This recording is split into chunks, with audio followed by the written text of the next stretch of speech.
تو آج اگر ہم اپنے حالات کا جائزہ لیں تو اللہ بچائے، اللہ تعالیٰ ناشکری سے بچائے، حالات جو ہیں ہمارے وہ اس کے بالکل برعکس الٹ ہیں۔ زمین میں برکت نظر نہیں آ رہی، زمین میں زینت، جو جائز زینت ہے وہ نظر نہیں آ رہی، کوڑا کباڑ پھیلا ہوا ہے، یہ ہے وہ ہے، اور امن و سکون مفقود ہے، قتل و غارت گری کا بازار گرم، چوری ڈاکے ہر طرف ہو رہے ہیں۔ اور یہ جو فرمایا کہ جو کچھ مجھے دیا ہے اللہ اس کی برکت بھی عطا فرمائیے، اللہ نے اتنا کچھ دیا اس ملک کے جس کی کوئی حد و نہایت۔ قدرتی وسائل کے اعتبار سے اگر دیکھو تو اتنے وسائل شاذ و نادر ہی کسی ملک کو ملتے ہیں جتنے اللہ تعالیٰ نے اس ملک کو عطا۔ صحرا اس میں ہے، سمندر اس میں ہے، دریا اس میں ہے، پہاڑ اس میں ہے، خوبصورت مناظر اس میں ہیں، اور ذہین افرادی قوت کے اعتبار سے بھی جتنے ذہین لوگ اللہ تعالیٰ نے یہاں سے پیدا کیے ہیں انہوں نے جا کر دوسرے ملکوں کو جگمگایا ہوا۔ امریکہ میں جتنا زیادہ ماہر ڈاکٹر پاکستانی ڈاکٹر ہیں اتنے وہاں کے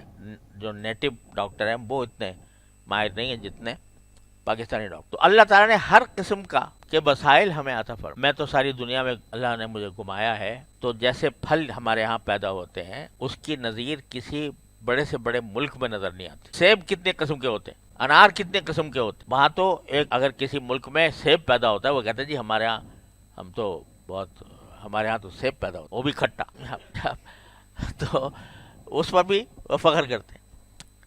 ایک ملک میں گیا تو وہ کہتے ہیں جی ہمارے ہاں کیلا ہوتا، وہ اس کے اوپر فخر کر رہے ہیں کہ کیلا ہمارے۔ آپ دیکھو ہمارے ہاں خربوزے کی کتنے قسم، اور جو ہے سنترے کی قسم، ایک ہی لفظ ہے انگریزی میں اورنج، سمجھے؟ وہ چاہے اس کو سنترا کہہ لو، چاہے اس کو موسمبی کہہ لو، چاہے اس کو مالٹا کہہ لو، چاہے اس کو کنو کہہ لو، چاہے اسے فروٹر کہہ لو، سب اورنج، سمجھا؟ اور ہمارے ہاں اتنی اقسام، ایک ہی پھل کی کتنی اقسام، ایک ایک پھل، اور اتنی سستی دنیا کے مقابلے میں اگر دیکھو۔ ابھی کچھ لوگ ہمارے ہاں آئے ہوئے تھے امریکہ سے، تو وہ کہتے ہیں یہاں تو مفت مل رہی ہیں چیزیں۔ تو اللہ تعالیٰ نے وسائل اتنے زیادہ دیے لیکن پھر بھی ہمارے پاس معاشی اعتبار سے ہم بدحال ہیں، اور سیاسی اعتبار سے ہم بحران میں، اور امن و امان کے اعتبار سے ہمارے ہاں برا حال، دہشت گردی کا طوفان مسلط۔ اب ہوتا کیا ہے کہ ہم لوگ بیٹھ کے اپنی مجلسوں میں ان باتوں پر تبصرے تو بہت، حکومت نے یہ کر دیا، فلاں پارٹی نے یہ کر دیا، حکومت ایسی خراب ہے، سیاستدان ایسے خراب ہیں، اور قتل و غارت گری ہو رہی ہے، روز قصے آتے ہیں ان کے اوپر تبصرے ہوتے ہیں،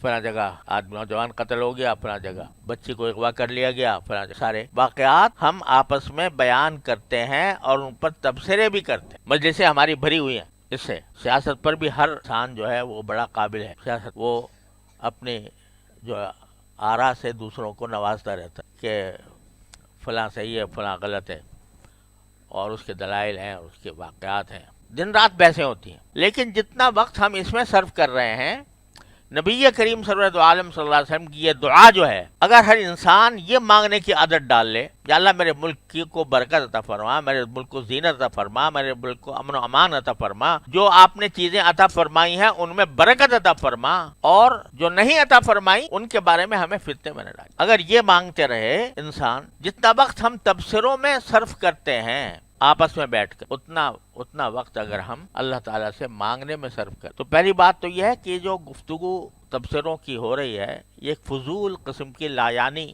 کام ہے۔ کیوں؟ اس لیے کہ تمہارے تبصروں سے کوئی اصلاح ہو سکتی ہے، تمہارے تبصروں سے حالات کچھ بہتر ہو سکتے ہیں؟ کچھ بھی نہیں ہو سکتا۔ تمہاری قدرت میں تو کچھ بھی نہیں کہ تم حالات کو بدل سکو۔ تمہاری اپنی زندگی ایک محدود زندگی ہے، اسی محدود زندگی کے اندر تمہارے اختیارات ہیں، اس سے باہر تمہارا کوئی اختیار نہیں۔ لہذا تبصرے کرنا، محض تبصرے کرنا اور اصلاح کی کسی کوشش کی طرف دھیان نہ دینا، یہ سوائے وقت ضائع کرنے کے اس کا کوئی فائدہ نہیں۔ اور وقت ضائع کرنا یہ بھی اگر دیکھا جائے تو اگر اس کو میں گناہ نہ کہوں تو کم از کم انتہائی ناپسندیدہ ضرور وقت کو اس قسم کے کاموں میں ضائع کرنا۔ من حسن اسلام المرء ترکہ ما لا یعنیہ، حدیث میں فرمایا انسان کے اچھا مسلمان ہونے کے لیے یہ اہم ایک جز ہے اس کا کہ وہ لا یعنی ایسی چیزوں کو چھوڑے جن کا کوئی دنیا آخرت میں فائدہ نہیں۔ تو ایک تو نقصان یہ ہے کہ وقت ضائع ہو رہا ہے، اور اگر اس وقت کو یا اس کے کم از کم کچھ حصے کو تم اللہ تبارک و تعالیٰ سے دعا مانگنے میں صرف کر دو۔